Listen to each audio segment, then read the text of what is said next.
EPZ P40. That's the IEM we're going to be talking about in this video. Here's the box it comes in. Here's the frequency response.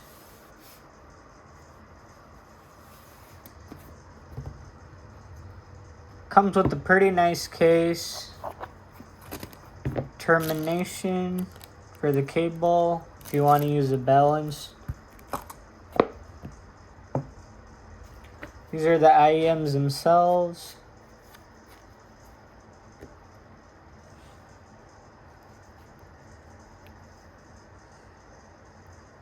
Pretty cool shell design.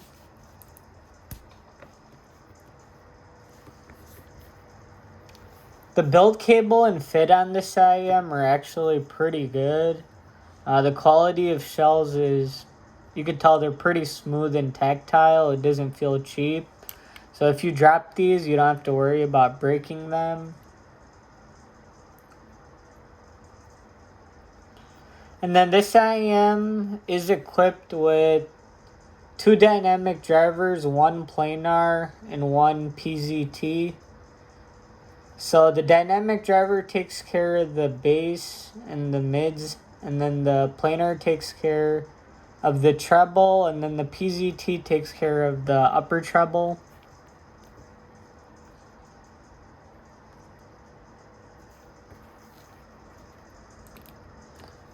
And then cable's also pretty good. It doesn't tangle up that easily. I get a secure fit in my ear. And these are pretty comfortable.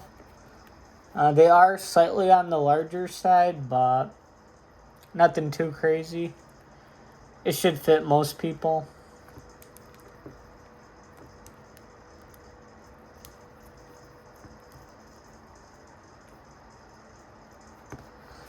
So yeah, without further ado, let's talk about the sound quality of these IEMs.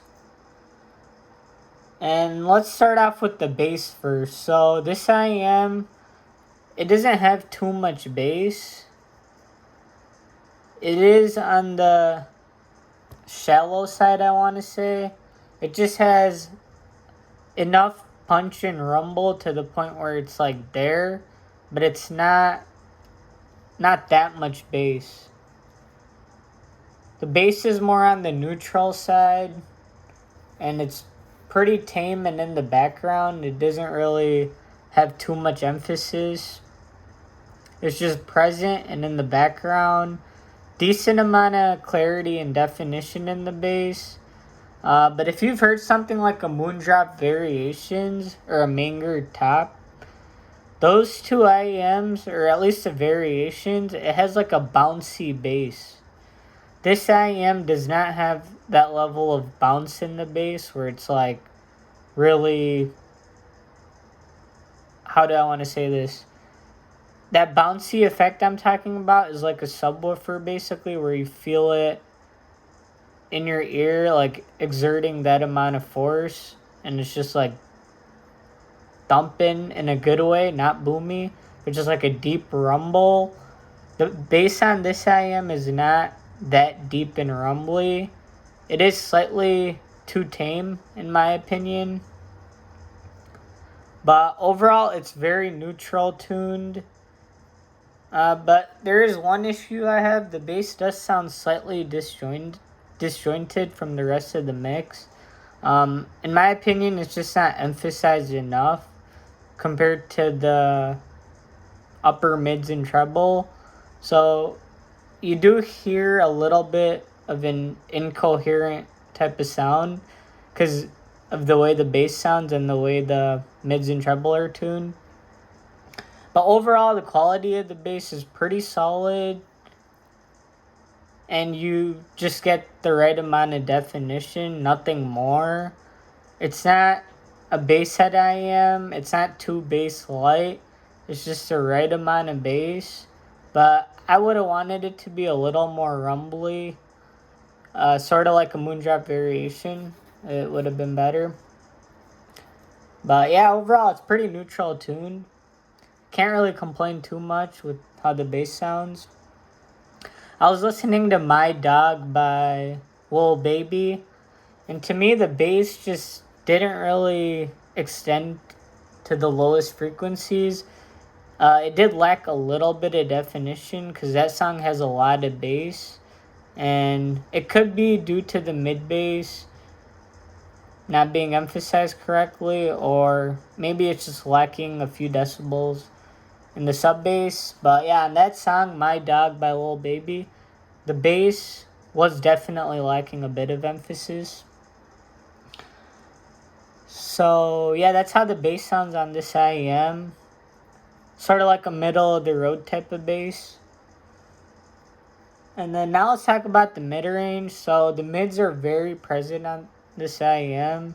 Male voices are forward, and then female voices are very emphasized, full bodied, airy, and forward. And they have like, this IEM has like a crystalline type of texture in the mids, where it has this level of clarity that a lot of IEMs don't. So in terms of like the mids, instruments sound fantastic on this IEM. Whether you're listening to a piano note, a bass guitar, any type of instrument basically that lives in the mids, it's going to be very, very clear. Nothing's going to get in the way of that instrument. It's going to sound very, very accurate, like close to how it was recorded, I want to say. There is a reason why it's not perfect, and we'll get into that later when I talk about the treble. But yeah, the instruments sound spot on this IEM. Very, very close to how they were recorded. They have a level of sharpness and clarity that extends into the treble. It could sound a little thin for some people. It doesn't have a lot of warmth. It just, the mids are going to sound close to how it was recorded. And female voices just sound very clear, crisp, airy. Whether you're listening to Taylor Swift, Ariana Grande, you're going to hear a lot of breath noises in their voices. And things that come across pretty smooth and airy in the mid-range. It wasn't shouty for me, honestly. I perceived this IEM as pretty neutral in terms of where the mids were placed. And the balance between the mid-range and the bass is good, but I feel like the upper mids are pushed more forward than where the bass is, where it could sound a little disjointed, just because of how much emphasis there is in the vocal regions and with the instruments, and the bass is not as emphasized on these. And if you looked at the frequency graph, it probably won't even tell you that, but that's how these IEM sound. And then the treble. So the treble on this IEM is a little jarring. Details really, really pop out. And they pop out. They're very forward. This is not a relaxed sounding IEM. It's like a neutral, bright IEM. And to me, the treble was very, very good. It was not harsh or fatiguing for me, but I thought the emphasis on the treble was a little too much. It was a little too exaggerated, and it could sound a little glassy at times. So I was listening to Breathe by Taylor Swift. It's a pretty good recording. And the treble was just a little too jarring for me. Lacked a little bit of refinement. But overall, the treble on this IEM, again, is very close to how your tracks are recorded. And I was listening to some tracks that were a little smoother, more older stuff that didn't have too much treble. And I still thought the timbre of the treble on this was slightly unnatural to me. And I don't think I've ever heard an IEM that has a PZT driver in it. So maybe it could be that slight bit of a timbral difference for me, because I usually listen to ESTs and balanced armature drivers. So to me, those are a little more smoother and refined. The treble on this got a little erratic at times, but overall not bad at all. I'm just nitpicking, just so you guys know how this IEM is gonna sound and what to expect. But yeah, the overall treble is very, very clear and airy. Trumpets, flutes, mandolins, nothing really gets in the way of the air regions or the mid-range just because of how subdued the bass is. So the mids and treble really pop out and they're forward. And all the details on this IEM are also very, very forward sounding. It's in your face. So now let's talk about the soundstage and imaging. So this has like a rectangular type of wall of sound. It doesn't really have a three-dimensional sound. It sounds more like it's flat and neutral, and it doesn't exaggerate the placement of things like some IEMs do. It sounds pretty accurate, but I do wish there was a little bit more height and a little bit more depth. But it could just be how this IEM is tuned and the drivers that come with it, just what it was meant to do. And then the details. Oh, actually, no, the imaging. Sorry about that. So let's talk about the imaging real quick. So I see the imaging is good, but just because of how forward this IEM sounds, on classical tracks, sometimes the layering could get a little too smushed, and micro details could get lost in the mix just slightly. Like sometimes I have to pay really close attention to where a musician is playing on very large scale recordings. And when I do listen to large scale recordings on this IEM, I'm not getting the best sense of separation and layering. It is lacking a little bit of that, like 2 points of definition. So I'd give the details like an 8 out of 10, which is still pretty good.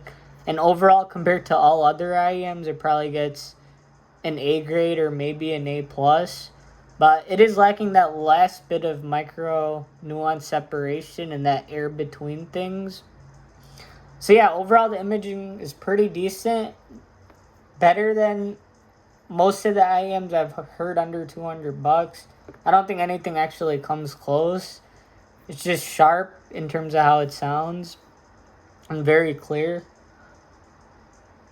And then yeah, details, I already explained that. It's like an A or A plus. To me, this IEM sounds a little incoherent, just because of how subdued the bass is compared to the mids and the treble, and the bass is lacking a bit of bounciness and punch and weight. It doesn't have much weight.